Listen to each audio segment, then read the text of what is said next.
بسم اللہ الرحمن الرحیم۔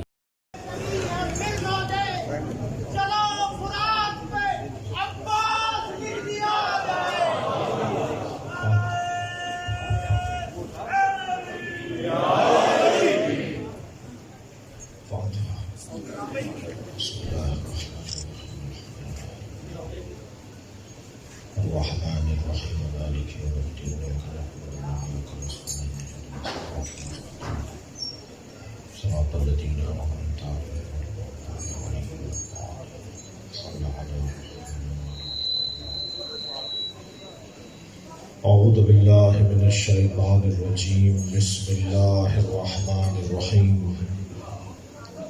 الحمد للہ الذی لا یبلغ مدحتہ القائلون ولا يحصي نعماءه العادون ولا يعدي حقه المجتهدون الذي ليس لصفته حد محدود ولا نعت موجود ولا وقت معدود ولا أجل ممدود فطر الخلائق بقدرته ونشر الرياح برحمته الصلاة والسلام على الرسول المسدد المصطفى العمجد المحمود الأحمد سيدنا ومولانا ومولى الكونين جد الحسن والحسين عاني أبا القاسم محمد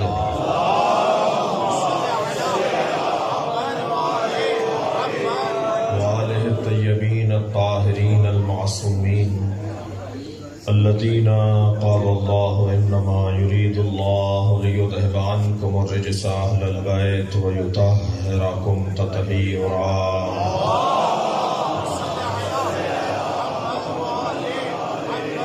ولعنة الله على أعدائهم أجمعين من يوم عداوتهم إلى قيام يوم الدين، أما بعد، قال الحكيم في قرآن الكريم: بسم الله الرحمن الرحيم، فمن حاجك فيه من بعد ما جاءك من العلم فقل تعالوا ندعو أبناءنا وأبناءكم ونساءنا ونساءكم وأنفسنا وأنفسكم ثم نبتهل فنجعل لعنة الله على الكاذبين۔ صلوات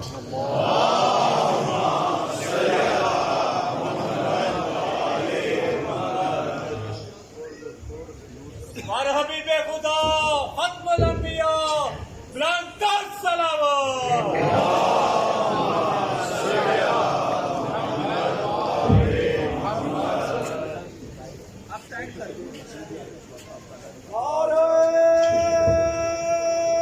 تکبیر، نعرہ تکبیر،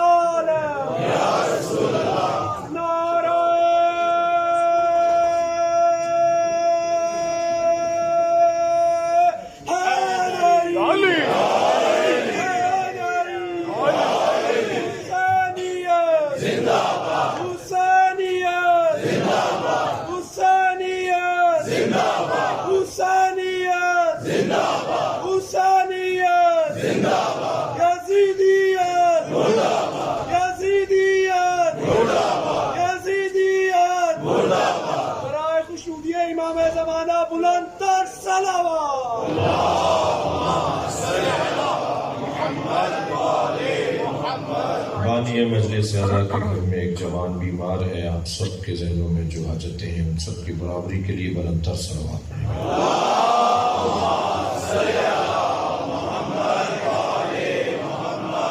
سورہ مبارکہ آل عمران اور آیت کا نشان ہے 61ویں آیت ہے۔ اللہ اپنے اس کلام میں ایک خانوادے کا ذکر کر رہا ہے، اللہ ایک انجمن نور کا ذکر کر رہا ہے، اللہ پیغمبر کی گھرانے کی بات کر رہا ہے۔ پروردگار عالم نے یہ طے کر رکھا ہے کہ فضائل کمالات عظمتیں بنام اہل بیت ہیں۔ اس ذات کبریا نے ہم پر بھی احسان یہ کیا کہ ہمیں صحیح جگہ بٹھایا ہے۔ ہمارے ماں باپ کا ہم پر احسان، ہمارے آبا و اجداد کا ہم پہ کرم، ہمارے اساتذہ اور دوستوں کا ہم پر کرم فرمائی اور مہربانی، ماحول نے ہمیں بہت کچھ عطا کیا ہے۔ لہذا جو سبب ہے ہمیں اس دروازے سے آشنا کرنے کا، ان تمام سببوں کی عظمت اور ان کی توفیقات میں دعا کے لیے ایک نرنتر صلوات۔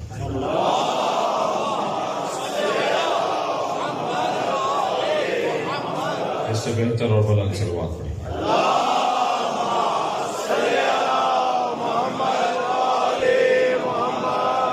ارشاد حضرت ہدیت ہو رہا ہے، وقت میرے پاس تھوڑا تنگ ہو گیا ہے، اور اس کا سبب یہ ہے کہ ہمیں کہیں اور بھی حاضر ہونا ہے، اور یہ ہمارے دوستوں کو پتا تھا۔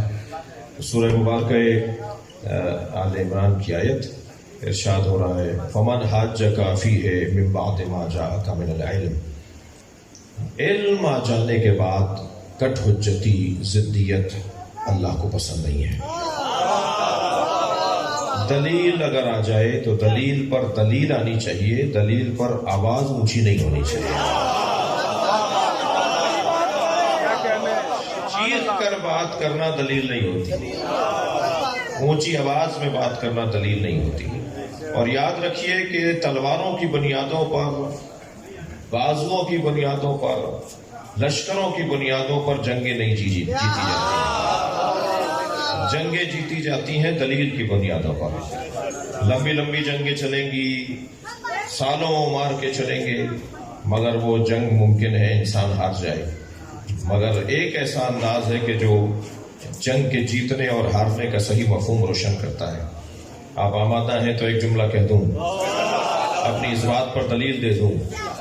نبی نے 80 جنگیں لڑیں، مگر کسی جنگ کے لڑنے پر اللہ نے نہیں کہا کہ تمہیں ہم نے فتح مبین دے دی۔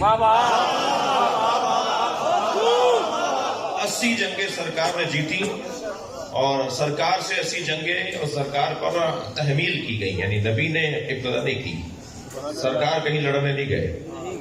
جتنی بھی جنگیں ہیں سارے مدینے کے قریب ہیں، جو دلیل ہے اس بات کی کہ حملہ کرنے وہ آئے تھے، نبی جواب دینے باہر گئے تھے۔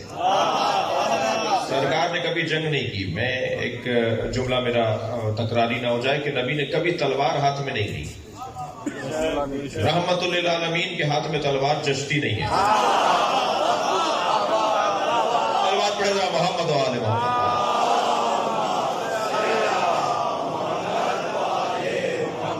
توجہ کر رہے ہیں آپ حضرات؟ 80 جنگیں سرکار نے جیتی ہیں، سرایا غزوات ملا کر 80 جنگیں سرکار کی ساتھ دشمن کا مقابلہ ہوا، مگر کہیں اللہ نے نہیں کہا خیبر جیسی جنگ، خندق جیسی جنگ اور بدر جیسی جنگ، مشکل ترین جنگیں سرکار نے لڑی اور سرکار نے جیتی۔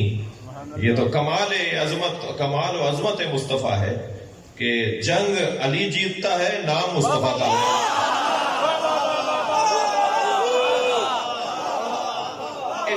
اتنی ایسی مشکل جنگیں۔ اب آپ کا مزاج مجھے لگ رہا ہے کہ ایک جنگ کا منظر دکھا دوں، جو جنگیں حضرت نے لڑی اور جن جنگوں میں حضرت نے میدان میں اترے، اور آپ نے وہ ساری جنگیں، خاص طور پہ جنگ بدر پہلی جنگ، اور اس جنگ کے اندر مولا علی کی عمر 20 سال کی تھی، اور 20 سال کا جوان نبی کے لشکر کا پرچم دار، نبی کے لشکر کا پرچم دار 20 سال کا جوان۔ تو پہلا پیغام تو یہی یہ دیتا ہوا گزر جاؤں کہ خبردار یہ نہ دیکھنا کہ جوان ہے یا بچہ، یہ دیکھنا قابل ہے یا نہیں، قابلیت معیار۔ تو میرے مولا نبی نے مولا علی کے ہاتھ میں تلوار 20 سال کی عمر میں دی۔ تو دشمن نے پہلے تو یہ پروپیگنڈا کرنا شروع کیا کہ جوان ہے، بچہ ہے، کم سن ہے جی۔ تو مولا نے جب میدان میں اترے مولا، اور آپ نے 3 پرچم داروں کو وہاں مارا، اب ایسا مضمون آ گیا ہے کہ تھوڑی سی بات ہو جانی چاہیے. مولا سے کسی نے پوچھا یا علی جب آپ میدان میں اترتے ہیں تو آپ کے پیش نظر کیا ہوتا ہے؟ تو فرمان لگے سرداروں کو مارتا ہوں. سپاہی تو غریب ہے، انہیں مار کر کیا کرنا. صلوات پڑھیں گے محمد و آل محمد.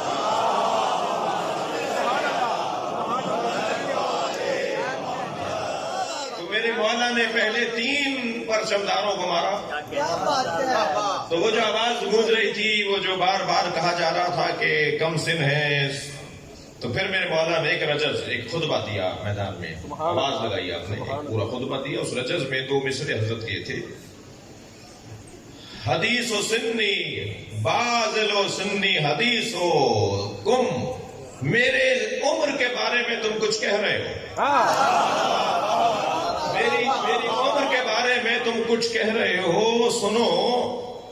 وَلِمِثْلِ هَذَا وَلَدَتْنِي أُمِّي، مجھے میری ماں نے اسی دن کے لیے جنا تھا.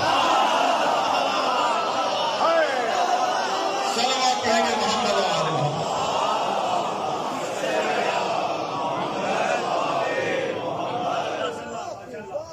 سرکار کو یہ تو جنگ بدر میں بڑا مولا اس جنگ کو جیت کر آئے. آپ نے 18 بڑے سردار اس جنگ کے اندر مارے، اور یہ جنگ بنام علی تمام ہوئی. اور پھر جنگ جو ہے وہ احد آیا. احد کے میدان میں جو کچھ ہوا وہ تاریخ کا عجیب داستان ہے. اور یہ بات بھی کہتا ہوا گزروں کہ جنگ احد میں جن لوگوں نے میدان چھوڑ دیا اور میدان چھوڑ کر بھاگ گئے، تو وہ بھاگنے کی داستان کو ہمیں پڑھنا چاہیے تاکہ ہم بھاگنے والوں میں سے نہ ہوں.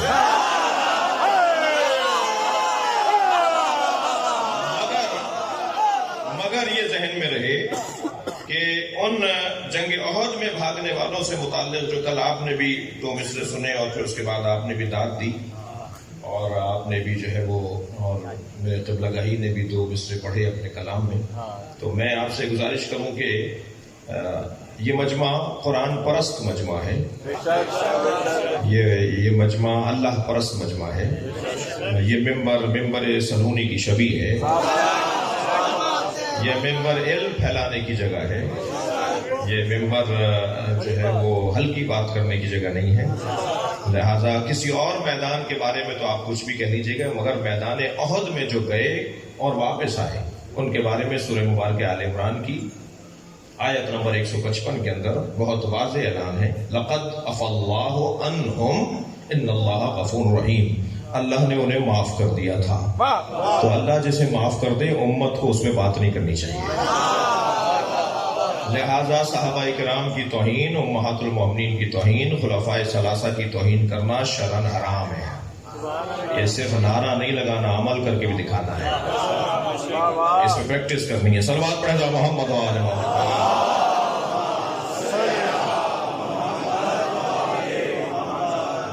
کسی فرد کو بچانے کے لیے کوشش نہیں کروں گا. مراد میری کسی بھی ذاکر یا کسی بھی خطیب کی، مجھے اپنی قوم کو بچانا ہے.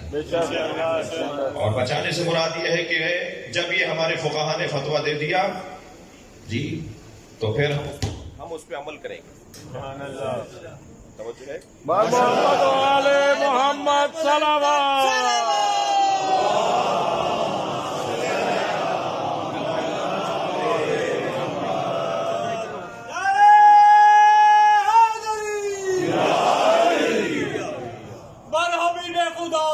ختم الانبیاء بلندت صلوات.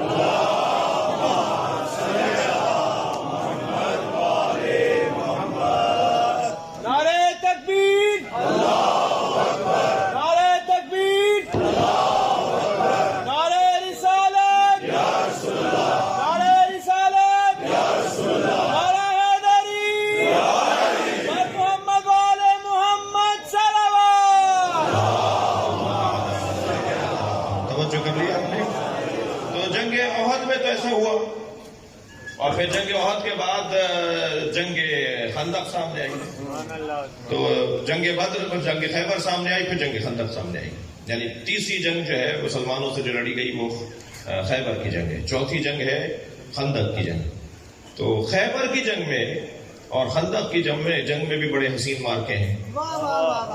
احد کی جنگ کا ایک حسین مرحلہ میں آپ کو ایک منظر دکھا دیتا ہوں. سرکار کو معلوم ہوا کہ یہ ایک کرائے کا قاتل لائے ہیں، نوفل بن خبیلہ، جس کو اس سے غرض نہیں ہے کہ میں مارنے کسے جا رہا ہوں، اسے غرض پیسے سے ہے. ممکن ہے ابھی مجلس میں کوئی مجھے کہے مولانا کرائے کے قاتل کی اصطلاح تو آج کی ہے.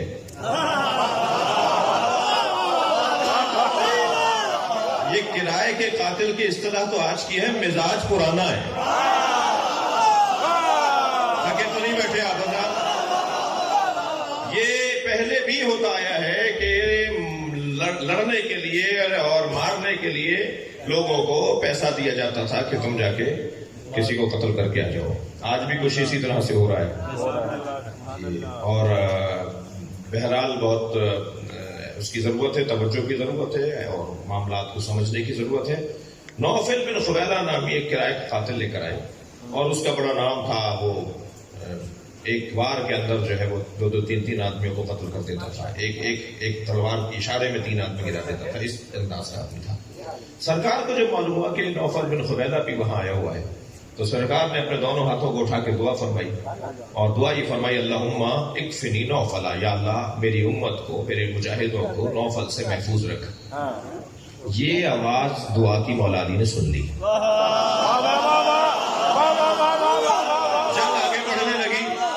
جنگ آگے بڑھنے لگی. کچھ دیر کے بعد سرکار ایک بلندی پر جا کر ایک کچھ ٹیلے پہ کھڑے ہو کر کچھ دیکھنے لگے تو دور سے مولا علی کی آواز آئی، یا رسول اللہ آپ کیا دیکھ رہے ہیں؟ فرمایا کہ من لے علم میں نوفل، کسی کو پتا ہے نوفل کہاں ہے؟ تو مولا نے وہاں سے آواز دے کر کہا، یا رسول اللہ میں نے اسی وقت مار دیا.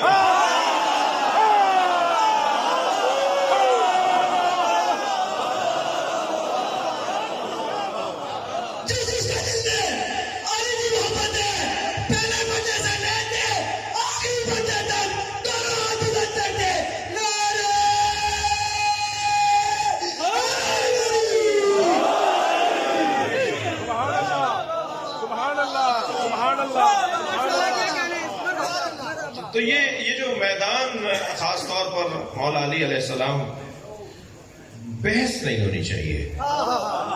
یا دلیل لے کر آؤ یا دلیل مانو. اللہ کٹ حجتیوں اور بحث اور مباحثہ کرنے والوں کو لڑنے اور لڑانے والوں، کتنی جنگیں سرکار نے لڑی، 80 جنگوں میں کامیابیاں. جنگ احد بھی نبی معاذ اللہ مسلمان ہارے نہیں. مسلمان جنگ احد ہارے نہیں. ہارنے کا مفہوم اور جیتنے کا مفہوم اسلامی جہاد کی تاریخ سے سمجھنے کی ضرورت ہے. جی مانگا تو یزید نے حسین سے ہاتھ تھا، حسین نے سر دے دیا.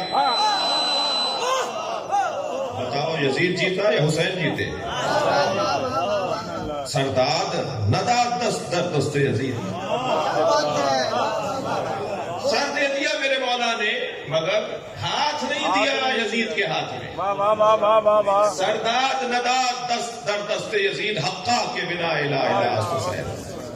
خواجہ اجمیر نے 4 مصروں میں شاہ است حسین، بادشاہ است حسین، دی است حسین، دی بنا است حسین، سرداد نداد دست در دست یزید، حقا کے بنا الہ الا حسین. 4 مصروں میں 5 مرتبہ حسین حسین بولا ہے. پہلے 2 مصروں میں 4 دفعہ، 2 دفعہ، اور آخری مصرے میں 1 دفعہ. اور تیسرے مصرے میں کیونکہ یزید کا نام آ رہا ہے تو حسین کا نام نہیں لایا. جہاں یزید کا نام لکھا ہو وہاں حسین کا نام نہیں آئے گا. برابری بنتی نہیں ہے، ساتھ رکھنا بنتا ہی نہیں ہے. تو یہ جو پیغام ہے کہ سر دے دیا میرے بات، کون جیتا کون ہارا، یہ مفہوم اگر تاریخ اسلام کو پڑھا جائے اور مجاہدوں کی تاریخ کو پڑھا جائے، صحابہ کرام کی تاریخ کو پڑھا جائے تو بڑا حسین منظر ہمیں نظر آتا ہے. جملہ عرض کر رہا ہوں، 80 کامیاب جنگیں سرکار نے لڑی مگر کسی جنگ کے جیتنے پر اللہ نے نہیں کہا کہ ہم نے تمہیں فتح مبین دے دی. جب تلواریں رکھوا کر کہا نا قلم چلاؤ تو کہا یہ ہے انا فتحنا لک فتحا مبینا. یہ جو تم نے برداشت کا مظاہرہ کیا یہی سب سے بڑی فتح ہے. سب سے بڑی کامیابی تحمل مزاجی اور برداشت ہے. دقت چاہوں گا کئی سال واپس چلے جائیں، تو کہا محمد رسول اللہ کاٹو، ہم محمد رسول اللہ مانتے ہی نہیں ہیں. کہا کیا لکھیں؟ کہا لکھو محمد ابن عبداللہ. سرکار نے فرمایا یہاں علی لکھ دو. محمد رسول اللہ کاٹ کر محمد ابن عبداللہ لکھ دو. پھر پہلی شرط یہ ہے کہ واپس چلے جائیں. حضرت نے فرمایا لکھو کہ ہم اس سال واپس جا رہے ہیں. آئندہ سال آئیں گے. سرکار نے فرمایا لکھو آئندہ سال آئیں گے. اتنے آدمی لے کر آئیں گے. سرکار نے فرمایا علی لکھو اتنے آدمی لے کر آئیں گے. ہمارا آدمی اگر اس دوران میں آپ کے پاس آ جائے تو اسے واپس کرنا پڑے گا.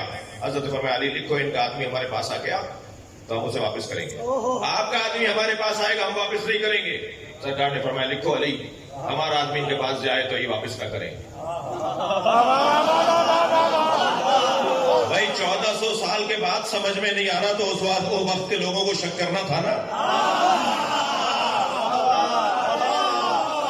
ساری باتیں انہی کی مان رہے ہیں. شک ہوا نا اس زمانہ نکلو. اور ایک صاحب نے تو اتنا کہہ دیا کہ جتنا آج شک ہوا پہلے کبھی شک نہیں ہوا. تو یہ ساری باتیں سرکار نے ان کی مان لی اور مولا سے کہتے جا رہے ہیں یہ بھی لکھ دو، جو وہ کہہ رہے ہیں لکھ دو، جو وہ کہہ رہے ہیں لکھ دو. جی شک کر رہے ہیں. بھائی پیغمبر اکرم کی حکمت اور مصلحت پر بھی تو غور کرو. کیا خوب کہا میرے معصوم امام نے کہ اگر محمد رسول اللہ صحیح تھا جو کاٹا گیا تو محمد ابن عبداللہ غلط کب تھا جو لکھا گیا.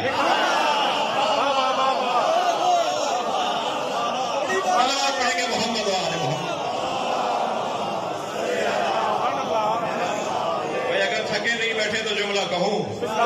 یہ وہاں محمد رسول اللہ کاٹ کر محمد ابن عبداللہ لکھا گیا جہاں باپوں کا پتہ نہیں تھا.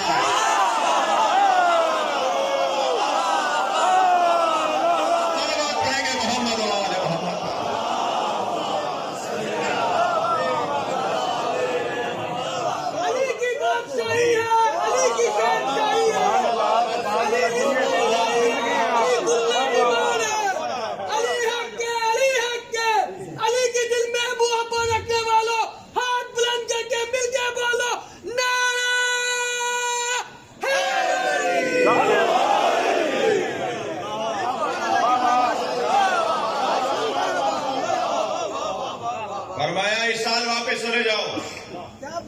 تو کیا خانہ کعبہ جا رہا تھا جو اس سال واپس چلے جائیں گے تو آئندہ کعبہ نہیں رہے گا. ذرا جگر پہ پتھر باندھ لو جی, ذرا صبر کر لو. اگر آج یہ کام نہیں ہو رہا تو کل اچھا ہو سکتا ہے. واپس چلے جاؤ. آئندہ سال آئیں گے, آئندہ سال آئیں گے. اتنے آدمی لائیں گے, اتنے آدمی لائیں گے. ہمارا آدمی آپ کے پاس آئے گا تو واپس کرنا پڑے گا. واپس کریں گے اس لیے کہ جو ہمارے پاس آ گیا اسے مسلمان بنانا تو ہمارا کام ہے. اور آپ کا آدمی اگر ہمارے پاس آ گیا تو ہم واپس نہیں کریں گے. جو ہمیں چھوڑ کر چلا جائے اسے واپس مانگنا کیوں ہے؟ چلو پڑھیں گے محمد وآل محمد.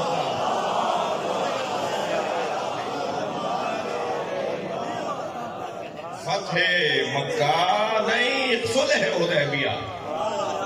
برداشت اور تحمل مزاجی میرے عزیزوں, میرے جوانوں, کیونکہ مجلس کے اختتام پہ علم کی زیارت ہوگی. یہ علم استعارہ ہے صبر اور برداشت کا. یہ علم استعارہ ہے, اشارہ ہے تحمل مزاجی کا. یہ علم اس مرد کی نشانی ہے جس نے اپنے آپ کی نفی کر کے خود کو ابو الفضل بنا دیا, جس نے تمام کمالات اور فضائل کا ابو الفضل, مالک اور والا اور صاحب بنا دیا. بیٹے کا نام فضل تھا, یہی بات صحیح نہیں ہے, بلکہ فضائل کے جس کے ہاں شدت سے فضائل ہوں اسے کہا جائے گا ابو الفضل. شدت سے جہاں فضائل ہو, جہاں فضائل کا مجموعہ ہو, جہاں فضائل کا مرکز ہو, اسے کہا جائے گا ابو الفضل. فضائل 5 ہیں, تھکے تو نہیں؟ فضائل 5 ہیں. پہلا فضیلت کا عنوان علم ہے, جس کے پاس علم نہیں ہے وہ صاحب فضل نہیں ہے. دوسرا فضیلت کا عنوان شجاعت, بہادری. جو ڈرپوک ہے وہ صاحب فضیلت نہیں ہے. وہ کچھ بھی ہوگا, حیثیت نہیں ہے اس کی جو ڈرپوک ہے. شجاعت. تیسری فضیلت کا عنوان سخاوت. جو کنجوس ہے اس کی کوئی حیثیت نہیں. چوتھا عنوان فضیلت غیرت. جو بے غیرت ہے، کھینچ کے اس لیے بولا کہ آپ کو برا نہ لگ جائے، جو بے غیرت ہے وہ صاحب فضیلت نہیں ہے، اس کی کوئی حیثیت نہیں ہے. بے غیرت ہے. میرا دل کر رہا ہے ذرا غیرت کی تعریف ہو جائے. غیرت کی تعریف یہ ہے کہ غیر کو تصور میں لا کر اسے اپنے اندر جگہ نہ بنانا دیا جائے. پہلے غیر کو تصور میں لایا جائے، غیر کو تصور میں لا کر اسے جگہ نہ بنانے دی جائے، اسے غیرت کہا جاتا ہے. تو پہلے تو طے کیا جائے گا کہ غیر کون ہے. میں پنجابی بولتا ہوں، وہ سندھی بولتے ہیں تو غیر ہے. میں پنجاب میں رہتا ہوں، وہ سندھ میں رہتے ہیں تو غیر ہے. میں اگر عجم ہوں اور وہ عرب ہے تو غیر ہے. میں اگر شیعہ ہوں تو وہ سنی ہے، غیر ہے. تو غیر کسے کہتے ہیں؟ غیر کا مفہوم کیا ہے؟ غیر کہتے ہیں کسے؟ میں مولا علی سے مدد مانگتا ہوں، کیا غیر خدا سے مانگتا ہوں؟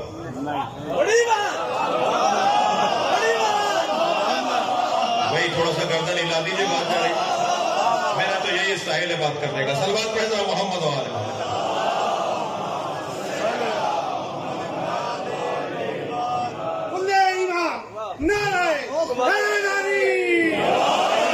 کہنے لگے جی یہ غیر خدا کے نام پر ذبیحہ، جانور ذبح کر کے غیر خدا کے لیے قرآن نے منع کیا ہے. جانور ذبح کر کے غیر خدا کے لیے کھانا کھلانا، ذبح کرنا یہ حرام ہے.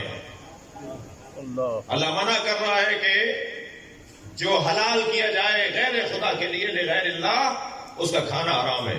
تو یہ نیاز بناتے ہیں، جانور ذبح کرتے ہیں، کھانے بناتے ہیں، یہ حسین کے نام پر ذبح کرتے ہیں. میں انہیں دو پیغام دینا چاہتا ہوں. پہلا پیغام تو یہ ہے کہ ہم حسین کے نام پر پکنے والی نیاز میں ذبح ہونے والا جانور قبلے کی طرف لٹا کے ذبح کرتے ہیں، اور جانور کے گلے پر بھی اللہ اکبر اور بسم اللہ پڑھتے ہیں. ہم کربلا کی طرف رخ کر کے جانور نہیں لٹاتے. ہم یا حسین کہہ کر جانور ذبح نہیں کرتے. اگر ہم نے یا حسین کہہ کر جانور ذبح کیا ہوتا تو ابھی تم سوچتے، ہم اس کا پھر ایک اور جواب دیتے. لیکن یاد رہے کہ ہم جانور، وہ جواب نہیں ہے. جواب یہی ہے کہ ہم قبلے کی طرف رخ کر کے جانور کو ذبح کرتے ہیں، اللہ اکبر اور بسم اللہ کہہ کے جانور ذبح کرتے ہیں، اور جب اللہ کے نام پر کر دیتے ہیں کھلاتے ہیں حسین کے نام پر.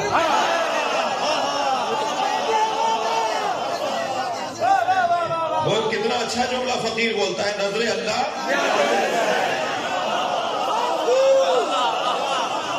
صلوات پڑھیں گے محمد وآل محمد.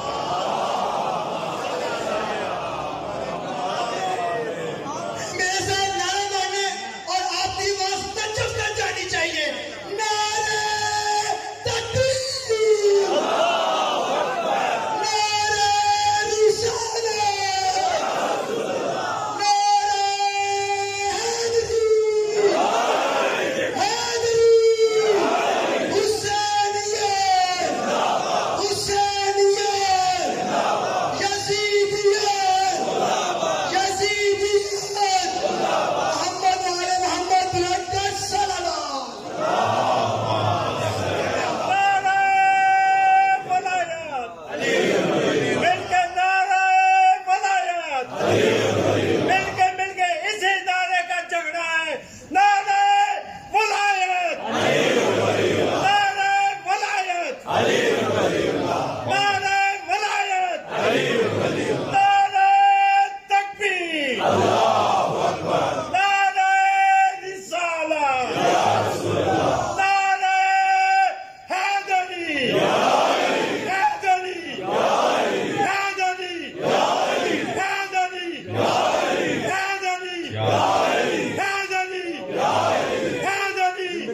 توجہ کر لی آپ نے؟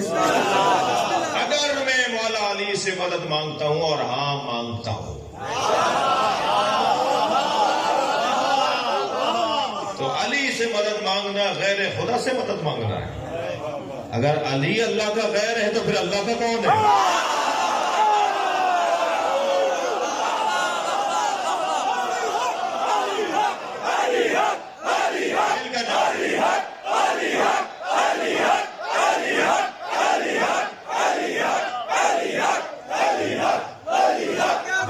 صلوات پڑھیں.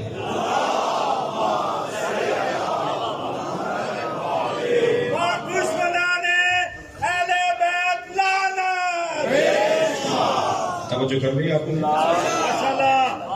عزیزان گرامی، بات دلیل سے ہو.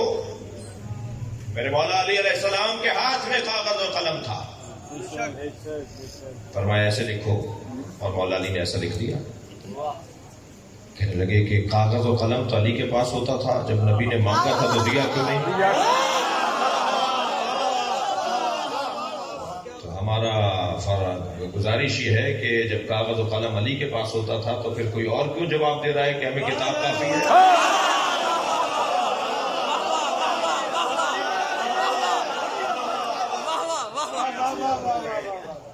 اچھا، پھر جب آپ کی حکومت آ گئی تو آپ نے فتح کیوں نہیں لے لیا؟ جب آپ کی حکومت آ گئی تو وہ جو تفسیر قرآن لکھی تھی وہ کیوں نہیں پیش کر دی؟ جب آپ کی حکومت آ گئی تو آپ نے وہ کام جو آپ کو کرنے تھے اور آپ سے نہیں کرنے دیے گئے تو آپ نے خود کیوں نہیں کر لیے؟ تو ایک جملہ کہہ کے آگے بڑھوں گا. علی اس حاکم اسلام کو کہا جاتا ہے جو اپنے اختیار اپنے مفاد کے لیے استعمال نہیں کرتا.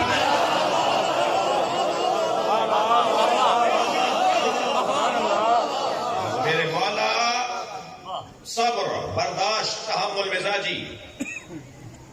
عزیزان گرامی، حضرت عباس کی زندگی کا سب سے بڑا پہلو، غالب پہلو حضرت عباس کا وہ ان کا صبر ہے، ان کی برداشت ہے.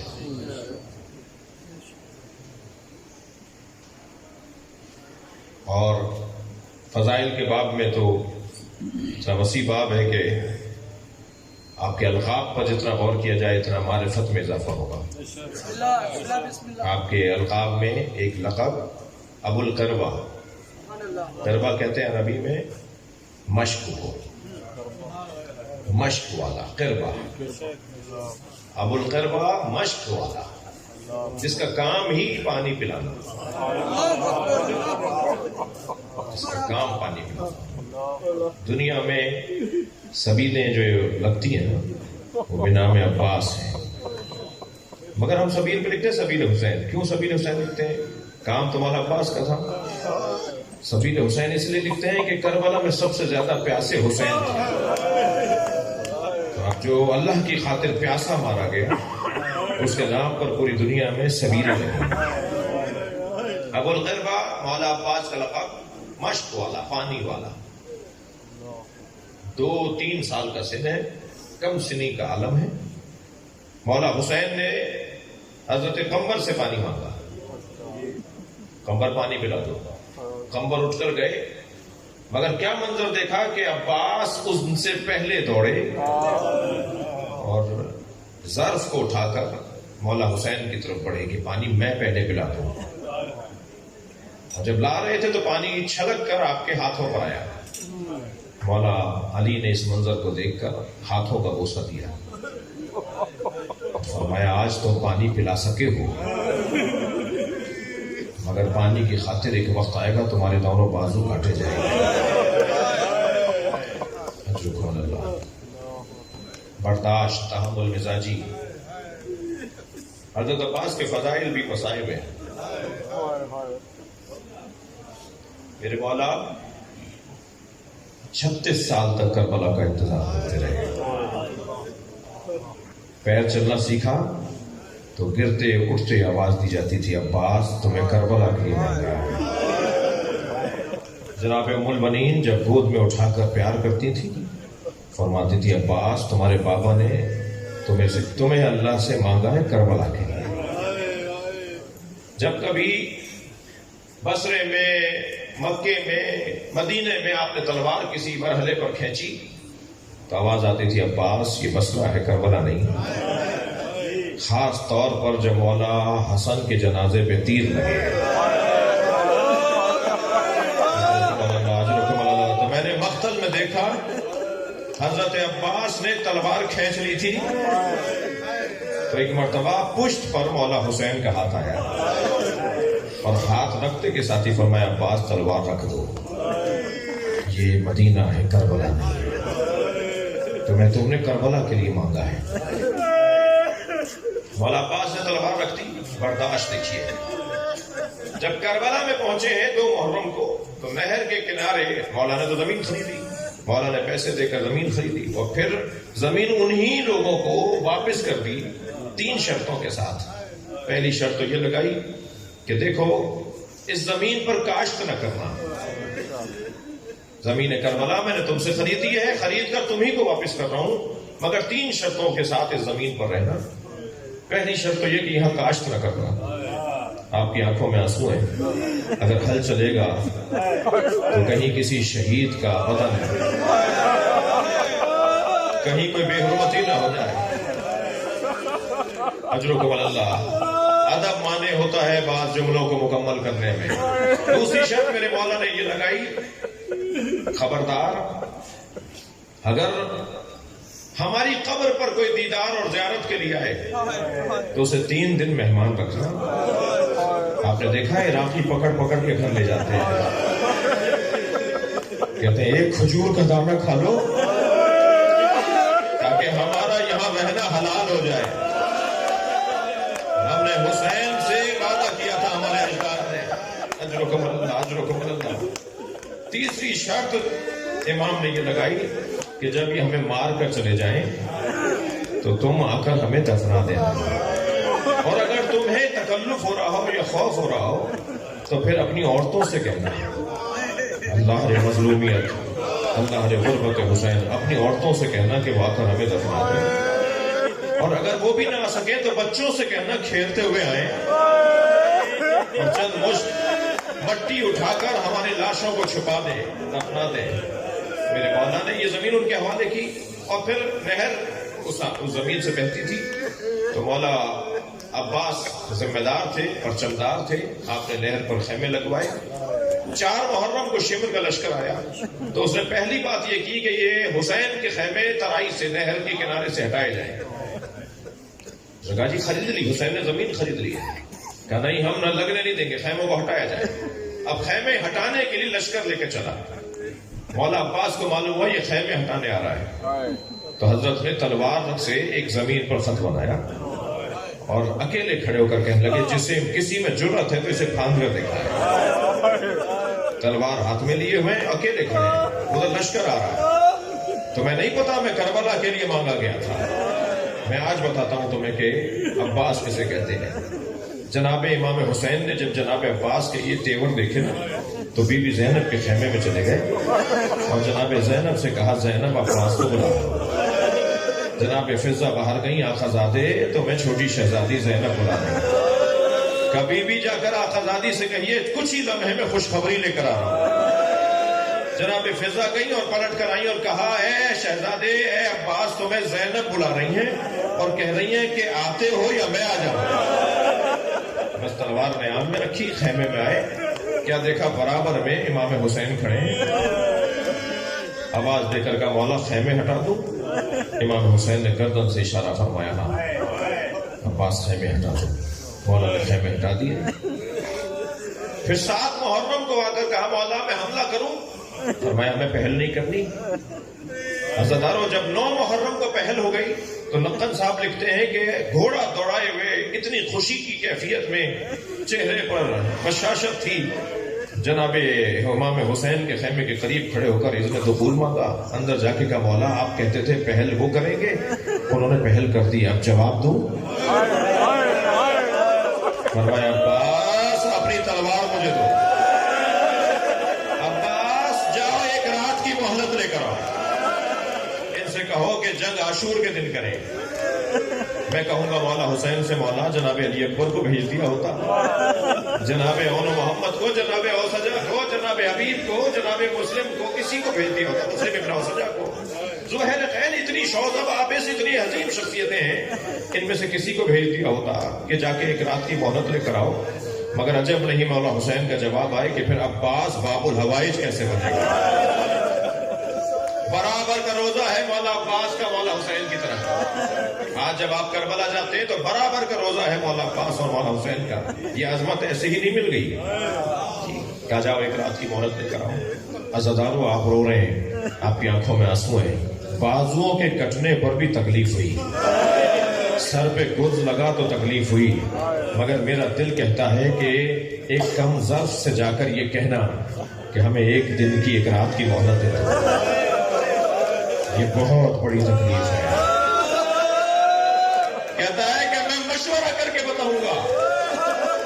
مولا عباس کھڑے ہیں اور یہ مشورہ کر رہا ہے. تو بصرے کا ایک سردار تھا جس کا نام ابن جمو تھا.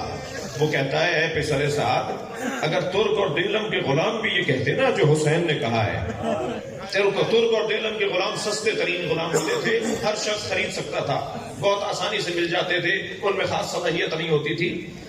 تو کہنے لگا اگر ترک اور دیلم کے غلام بھی کہتے نا کہ ہمیں ایک دن بعد مارو، ہمیں آج نہیں مارو، ہمیں کل مارنا، تو ہمیں ان کی بات بھی ماننا چاہیے تھی. یہ زہرا کا لال ہے، یہ نبی کا نواسا ہے، جنگ کو ایک دن آگے بڑھا دو. تو پسر سعد نے باہر آ کے کہا ہے عباس علی، جنگ ہم نے ایک دن آگے بڑھا دی. سنیں گے عزادارو، ابھی مولا پلٹ کر گئے ہیں اور مولا حسین کو بتایا ہے کہ جنگ اب عاشور کے دن ہوگی. اسی اسنا میں خبر آئی کہ شیور آیا ہے عباس سے ملنے.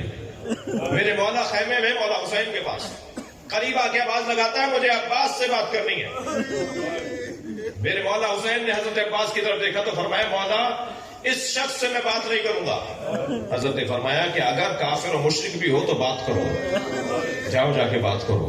مولا عباس باہر آئے، آواز دے کر کہا کیا چاہتا ہے؟ کہا میں تمہارے لیے نامہ لے کر آیا ہوں یزید سے، میں تمہارے لیے لکھوا کر لے آیا ہوں کہ عباس کو قتل نہ کیا جائے، تم میری طرف آ جاؤ تمہیں نہیں مارا جائے گا. جملہ کہا تیرے خط پر بھی لعنت، تیرے یزید پر بھی لعنت، تجھ پہ بھی لعنت. وہ زندگی کیا ہے جو حسین کے بتایا. اللہ اکبر. مولا عباس اور صبر. عاشور کا دن نمودار ہو گیا، لشکر پہ لشکر جا رہا ہے، شہیدوں پہ شہید پلٹ کر آ رہے ہیں، جنازوں پہ جنازے اٹھائے جا رہے ہیں. کئی مرتبہ آ کر کہا مولا مجھے اجازت ہے. مولا فرماتے تھے تم ہمارے لشکر کے سالار ہو. جب سب شہید ہو گئے نا تو فرمانے لگے مولا مجھے اجازت ہے. تو مولا نے فرمایا تم ہمارے لشکر کے سالار ہو. تو علامہ مجلسی لکھتے ہیں کہ دائیں اور یمین اور یسار دیکھا کہ مولا وہ لشکر کہاں ہے. اللہ مولا وہ لشکر کہاں ہے جس کا میں سالار ہوں. پھر آ کر کہا مولا مجھے مرنے کی اجازت ہے. یہ ابھی بات کی تھی کہ سکینہ خیمے سے باہر آئی، ایک مشکیزہ ہاتھ میں لیا ہوا ہے اور بابا کا دامن پکڑ کر کہا بابا میرا بھائی علی اصغر مر جائے گا، کچھ پانی کی سبیل کر دیجئے. میرے مولا نے مشکیزہ عباس کو دیا، عباس جاؤ جا کر پانی لے کر آؤ. مولا گئے ہیں ترائی کی طرف، نہر کے اوپر قبضہ ہے، قبضہ چھڑوایا ہے، مشکیزہ بھرا ہے، چلوں میں پانی لیا ہے اور پورے مجمع کو دکھا کر کہ میں پانی پی سکتا ہوں واپس نہر پر پھینک کر بتایا کہ مگر میرا حسین پیاسا ہے. یہ وفا مولا عباس کی. اور مشکیزہ بھر کے چلے عزاداروں. اور جیسے ہی آگے بڑھنے لگے تو ہمارے ساتھ نے آواز لگائی اگر پانی خیموں میں چلا گیا تو جنگ مشکل پڑ جائے گی. یہ تو ابھی پیاسے ہیں جو ہم سے سنبھل نہیں رہے، اگر انہوں نے پانی پی لیا تو ہم سے جنگ مشکل پڑ جائے گی، خبردار پانی خیموں میں نہ جانے پائے.